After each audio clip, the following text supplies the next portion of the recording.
Hello दोस्तों, स्वागत है आप सभी का आपका अपने चैनल बेसिक नॉलेज में। दोस्तों, आप लोगों क्लास 10 का अगला वीकली टेस्ट साइंस का होने वाला है। चलिए कुछ महत्वपूर्ण साइंस का क्वेश्चन देखते हैं। दोस्तों, इस बार आप लोगों का विद्युत चैप्टर से प्रमुखता से सवाल पूछ जाएंगे। जी हाँ दोस्तों, इसके बाद आप लोगों का समन्वय और विकास से भी पूछ जाएगा। उसके बाद आप लोगों का धातु और धातु से ही पूछ जाएगा, मतलब मेनली धातु से। तो सबसे ज्यादा तो सवाल पूछ जाएगा वो विद्युत चैप्टर से पूछ जाएगा। ठीक है, तो चलिए देखते हैं कुछ महत्वपूर्ण क्वेश्चन, और इसमें से आप लोग एग्जाम में जरूर क्वेश्चन 100% क्वेश्चन देखने को जरूर मिलेंगे। ठीक है, वीडियो को पूरा देखना और सभी दोस्तों को शेयर जरूर कर देना ताकि सभी को इसके बारे में जानकारी मिल सके और एग्जाम में अच्छा नंबर ला सके। जिस प्रकार इस बार क्वेश्चन मिला था अगली बार भी मिलेगा, बस वीडियो को देखते रहो अच्छे से। और हाँ, सभी दोस्तों को जरूर शेयर कर देना। सबसे पहला सवाल है दोस्तों कि विद्युत धारा की दिशा होती है, किस दिशा होती है? इलेक्ट्रॉन की दिशा में कि इलेक्ट्रॉन के विपरीत दिशा में कि दोनों दिशा में होता है कि इनमें से कोई नहीं, यानी none of this, none of the above. तो क्या हो जाएगा? नन ऑफ द अबव मतलब नोटा लिखा है शॉर्ट में। ठीक है, तो क्या हो जाए? विद्युत धारा की जो दिशा होती है ना दोस्तों, वो होती है इलेक्ट्रॉन की विपरीत दिशा में होती है। ठीक है, अगर इलेक्ट्रॉन इधर जा रहा है तो धारा इधर बहेगी। मान लो ये तार है, ठीक है, तार में इलेक्ट्रॉन इधर बह रहा है तो धारा इधर बहेगी। क्लियर है? अगला प्रश्न है, कूलम किसका मात्रक होता है? बहुत ही आसान सवाल है। कूलम किसका मात्रक होता है? तो ये आवेश का मात्रक होता है। ठीक है, कूलम किसका? आवेश का मात्रक होता है। अगला है, परिपथ में विद्युत धारा मापने वाली यंत्र को क्या कहते हैं? दोस्तों, जो करंट बहता है ना, मान लो ये तार है, तार में धारा बह रही है, कुछ भी धारा, कितना भी आई बराबर कुछ भी हो सकता है, तो उसको कौन मापता है? तो हम आगे एक आमीटर लगा देते हैं। आमीटर से हमारा धारा कितना इसमें से धारा बह रहा है वो हमें बता देता है। यानी परिपथ में धारा कौन मापता है? तो आमीटर का काम है। वोल्ट मीटर वोल्टेज मापता है। ठीक है, और गैल्वेनोमीटर क्या करता है? ये बताता है कि धारा है या नहीं, मतलब ये बस इंडिकेट करता है हाँ धारा है, धारा बह रहा है या नहीं।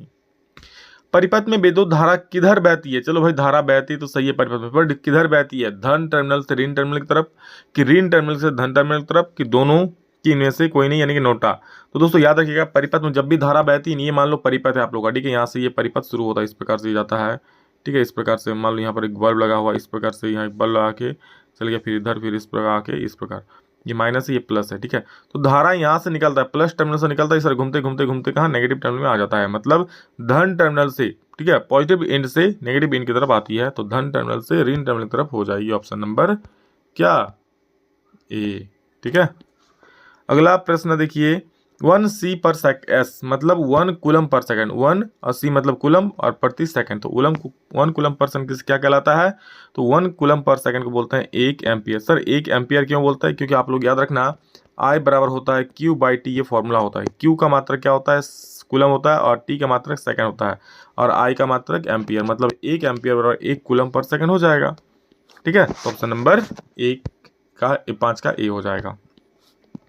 अगला देखो, एक कूलम आवेश को एक बिंदु से दूसरे बिंदु तक ले जाने में किया गया कार्य क्या कहलाता है? दोस्तों, एक कूलम आवेश को जब एक बिंदु से दूसरा बिंदु ले जाता है ना, तो इसमें जो किया गया कार्य होता है, जो भी कार्य होता है उसे हम लोग बोलते हैं क्या? एम्पियर जूल विभवांतर के कूलम, उसे बोलते हैं विभवांतर।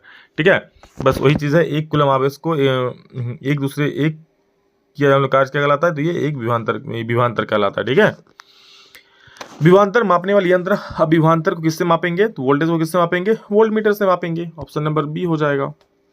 ठीक है, अगला प्रश्न है कि एक इलेक्ट्रॉन पर कितना आवेश होता है? याद रखिए, बहुत महत्वपूर्ण क्वेश्चन है, अच्छा क्वेश्चन है।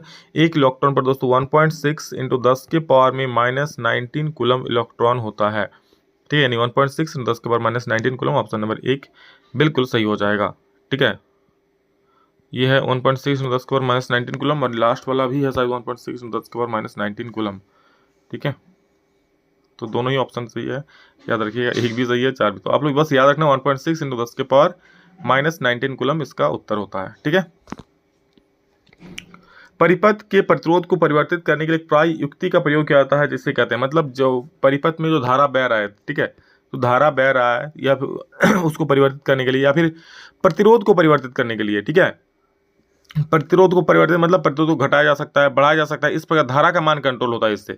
तो उस युक्ति को क्या कहते हैं? उसको बोलते हैं धारा नियंत्रक। मतलब एक्चुअली प्रतिरोध का मान घटा के बढ़ा के क्या धारा का मान घटा है, क्योंकि प्रतिरोध का मान बढ़ जाएगा। प्रतिरोध मतलब क्या होता है? रुकावट होता है। किसी भी तार में जितना धारा बह रहा है, ठीक है, उसमें जो भी रुकावट उत्पन्न हो रहा है उसे ही तो प्रतिरोध बोलते हैं। प्रतिरोध मतलब रोध कर रहा है, रुक रहा है धारा को। ठीक है, तो प्रतिरोध को घटा के बढ़ा के हम लोग क्या धारा नियंत्रित होती है, समझ गए, इसलिए इसका नाम है धारा नियंत्रक, इस डिवाइस का नाम है। अगला प्रश्न है दोस्तों, यदि किसी चालक, ठीक है, का विभवांतर 1 वोल्ट है तथा उससे एक एक एम्पियर धारा बहती है, तो उस चालक का प्रतिरोध क्या होगा? तो हम लोग जानते हैं ओम्स लॉ से V इक्वल क्या होता है? IR हो जाता है। V की जगह पे 1 वोल्ट दिया हुआ है, I की जगह पे 1 एम्पियर दिया हुआ है, इंटू R, तो एक एक कटेगा, R इक्वल क्या हो जाएगा? 1 हो जाएगा, 1 ओम। क्लियर है? 1 ओम या बोले तो ऑप्शन नंबर सी। आगे क्या है कि अब दोस्तों कुछ सब्जेक्टिव सवाल है, चलो देख लेते फटाफट से, क्योंकि आप लोग ऑब्जेक्टिव सब्जेक्टिव दोनों हो रहा है, और आप लोग बहुत ज़्यादा कमेंट करते सर ऑब्जेक्टिव मत पढ़ाइए, सब्जेक्टिव ही पढ़ाई कीजिए। तो देखिए मैं ऐसा नहीं सब्जेक्टिव नहीं पढ़ाऊंगा, ठीक है, ये तो वीकली टेस्ट है, इसमें सिर्फ ऑब्जेक्टिव बताता हूँ, लेकिन सब्जेक्टिव भी होगा, सारा चीज़ होगा, चिंता मत करो, बस आप लोग चैनल को सब्सक्राइब करके रख लो। प्रतिरोधकता का ऐसा मात्रक लिखिए, यह क्या यह चालक की लंबाई पर निर्भर करता है? तो देखो प्रतिरोधकता का ऐसा मात्रक होता है ओम मीटर। क्या होता है? ओम मीटर। ये प्रतिरोधकता का ऐसा मात्रक होता है, और प्रतिरोधकता को रो से सूचित करते हैं, याद रखना, ये रो बोलता है इसको, ठीक है।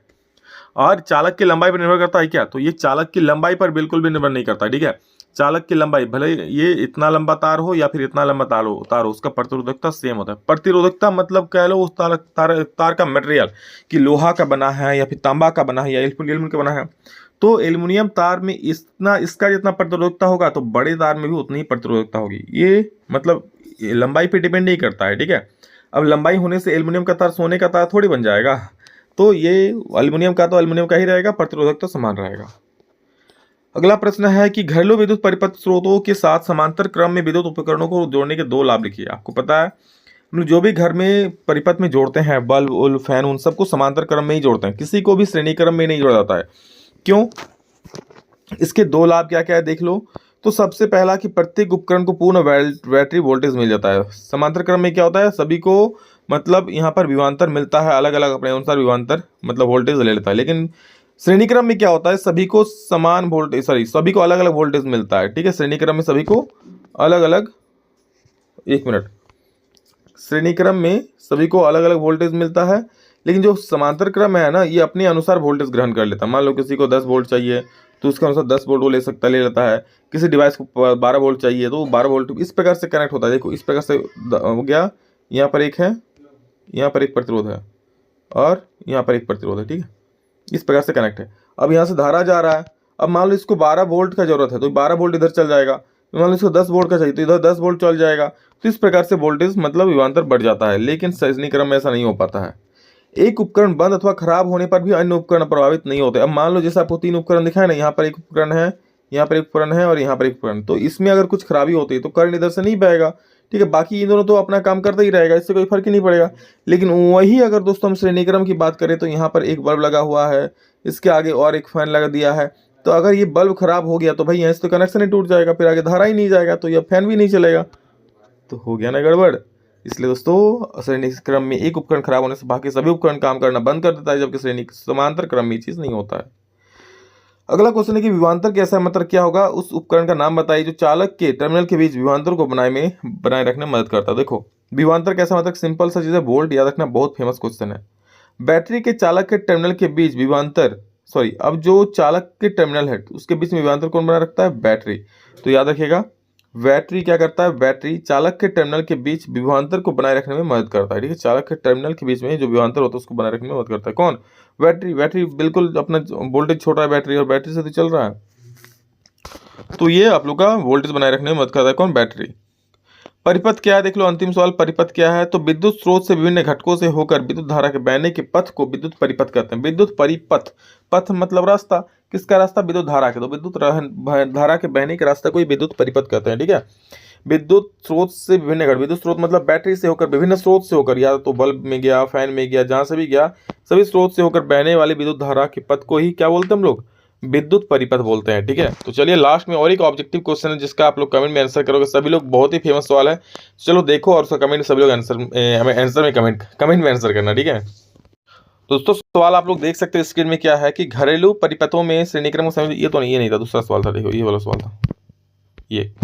यदि R1 R2 प्रतिरोध पार्श्वक्रम हो तो उनका समतुल्य प्रतिरोध होता है, इसका आप लोग कमेंट में जवाब देना। अगर R1 R2 प्रतिरोध पार्श्वक्रम में कनेक्टेड हो तो समतुल्य प्रतिरोध कितना होगा? जल्दी से फटाफट से कमेंट करके बोल दीजिए, कमेंट सेक्शन खाली है, आप लोग जवाब का इंतजार कर रहा है। और वीडियो अगर अच्छा लगे तो प्लीज़ लाइक कर दीजिएगा, एक प्यारा सा कमेंट जरूर करिएगा ताकि मुझे भी उससे मोटिवेशन मिले, ठीक है। और आप लोग डिमांड के कारण जल्द ही आप लोगों का शानदार सा क्लास और कुछ आएगा जो आप लोग सोच रहे हैं, जी हाँ, तो इस चैनल को सब्सक्राइब करके जुड़ जाइए। और अच्छे देखिए इसमें से आप लोग क्वेश्चन 100% एग्जाम में जरूर आएंगे, ठीक है। तो देख लीजिए, लव यू ऑल दोस्तों, अभी के लिए इतना ही, फिर मिलेंगे नेक्स्ट में जल्द ही दोस्तों, ठीक है। तब तक जय हिंद, वंदे मातरम।